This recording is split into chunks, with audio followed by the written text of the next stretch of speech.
સાસણગીરમાં રિસોર્ટમાં પોલીસે દરોડા પાડ્યા. અહીંથી જુગારધામનો પર્દાફાશ થયો છે. ધ પ્રીમિયમ રિસોર્ટમાં એલસીબીએ દરોડા પાડ્યા છે અને 55 જુગારીઓને ઝડપી પાડવામાં આવ્યા છે. સ્થળ ઉપરથી 28 લાખ રૂપિયા રોકડા મળી આવ્યા છે. તો હાલ તો આ ઘટનાને લઈ અને અનેક ચર્ચાઓ પણ વેગવંતી બની છે, જેમાં 70 મોબાઈલ, 15 કાર સહિત 2 કરોડ 90 લાખનો મુદ્દામાલ જપ્ત કરવામાં આવ્યો છે. સાસણગીર નજીકથી એલસીબી પોલીસે દરોડો પાડ્યો છે. ધ પ્રીમિયર રિસોર્ટમાં દરોડા પાડતા દરમિયાન જુગારધામ ધમધમતાનો પર્દાફાશ થયો છે. વધુ વિગત સાથે સંવાદદાતા દિલીપ મોરી જોડાયા છે. દિલીપ, ઘટનાને લઈ શું વધુ વિગત?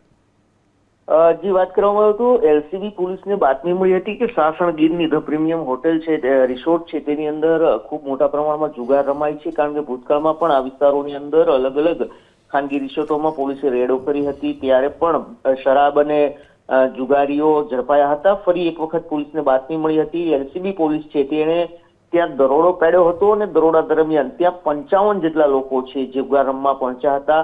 આ 55 લોકો જુગાર રમતા હતા, જેને ત્યાં પોલીસે પકડી પાડ્યા છે. નવાઈની વાત એ છે કે 2 કરોડથી પણ વધુનો મુદ્દામાલ છે, જેમાં 28 લાખથી પણ વધુ રૂપિયા છે તે રોકડ મળી આવી છે. એટલું જ નહીં, 15 જેટલી કાર છે આ મુદ્દામાલની અંદર અને 70 જેટલા મોબાઈલ છે. આ તમામ પોલીસે જપ્ત કર્યા છે. આ તમામ 55 લોકો છે તેની અટક કરી છે અને તેની સામે કાયદેસરની કાર્યવાહી હાથ ધરી છે. જો કે આવડો મોટો જુગાર છે, જે 55 લોકો એક સાથે પકડાયા છે, જેને લઈને સમગ્ર રાજ્યમાં ચર્ચાનો વિષય બન્યો છે. જી દિલીપ, સમગ્ર જાણકારી બદલ આભાર. તો હાલ તો સમગ્ર રાજ્યમાં આ વિષય ચર્ચાનો છે, કારણ કે એક સાથે 55 જેટલા લોકોને રંગે હાથ ઝડપી લેવાયા છે.